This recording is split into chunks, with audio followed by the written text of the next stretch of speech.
Egg prices are a disaster. That's what Trump says, and I bet you any money this is going to be one of the things that Trump leads with tonight. He will be on the attack for his State of the Union address, but let's say what he really says about these egg prices, because remember, he's not a guy who just dumps a problem out there for the American people, but he will also present solutions. Let's say what he says about eggs. President Trump is looking specifically at the rules surrounding eggs. Did you know that we waste 400 million eggs every single year? And if you're taking a look at how this bird flu is affecting eggs, well, we've had to kill and slaughter lots of chickens, but that alone isn't the problem. The problem is there's a process by which we have to refrigerate eggs. And as a result, many eggs never make it to the refrigerator because it's not necessarily the best way to save eggs. Immediately putting eggs in the refrigerator actually causes some damage.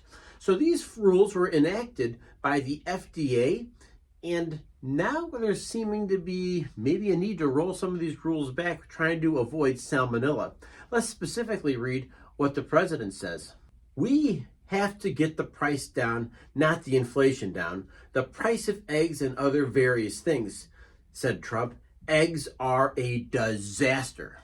According to farmers who Trump has a close connection with, these farmers said, now we had to refrigerate our eggs, and if you know anything about trying to hatch eggs, you don't refrigerate those eggs. You want to make them warm, and so we don't.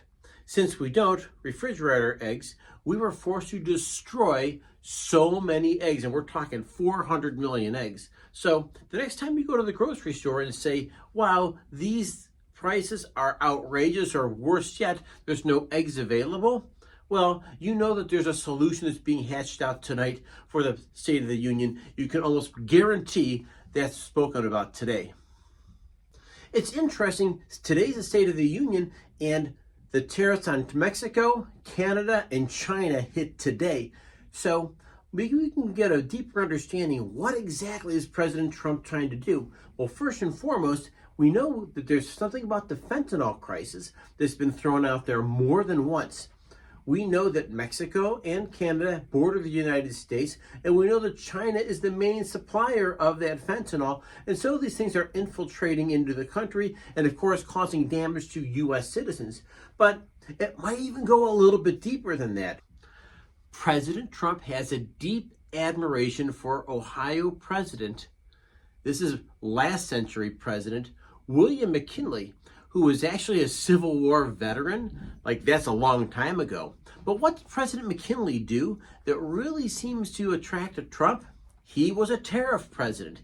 He did a lot to protect U.S. industries. And it's the same thing that President Trump's trying to do. Keep the jobs here, keep the money here, keep the production here. And if this is maybe part of the solution, then maybe we should hear out a little bit more about what the McKinley really did, and see what Trump is trying to do in conjunction with McKinley's old rules on tariffs. Tariffs. That was his jam, man. He just really loved tariffs. People eventually called him the Napoleon of protection. The 1890 McKinley tariff raised rates as high as 50%. But when the economy tanked, McKinley lost his seat in Congress. Undeterred, he was soon elected governor of Ohio, and in 1896, President of the United States. What a welcome change there'll be, we'll regain prosperity. McKinley and protection marches on. His focus was still the economy. What they're not really calling this is just a tariff to keep jobs here. These are actually being referred to as protectionist tariffs. Translation, protect U.S. jobs, protect U.S. industries. And I'm here to give you a testimony that many of the automotive plants in this area have closed, whether it's a Chrysler plant, whether it's a Ford plant, and the fact is, those jobs disappeared, and I don't think they're ever coming back. Maybe I'm wrong, and I hope maybe President Trump proves me wrong. But of course, so there's another part of tariffs. The other part of tariffs is Can you remain competitive in the global market? Because once again, a tariff should be put up on a temporary basis. And we know one of the things Trump's trying to do is stop that fentanyl, but the other part of it is trying to keep jobs here. But the big question is, can your companies remain competitive, or do these tariffs really put up some artificial numbers and some artificial protections that means your country can't really compete in the global marketplace? It's a great story that we will continue following for you.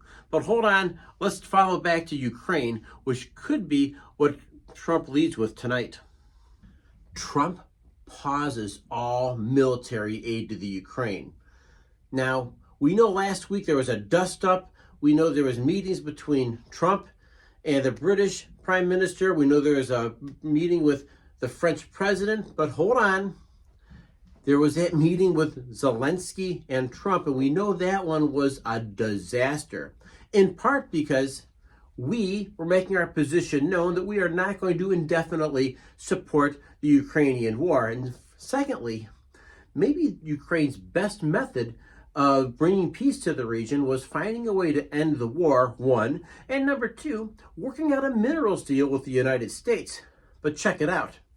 As fate would turn it, we don't necessarily have the full cooperation of Zelensky.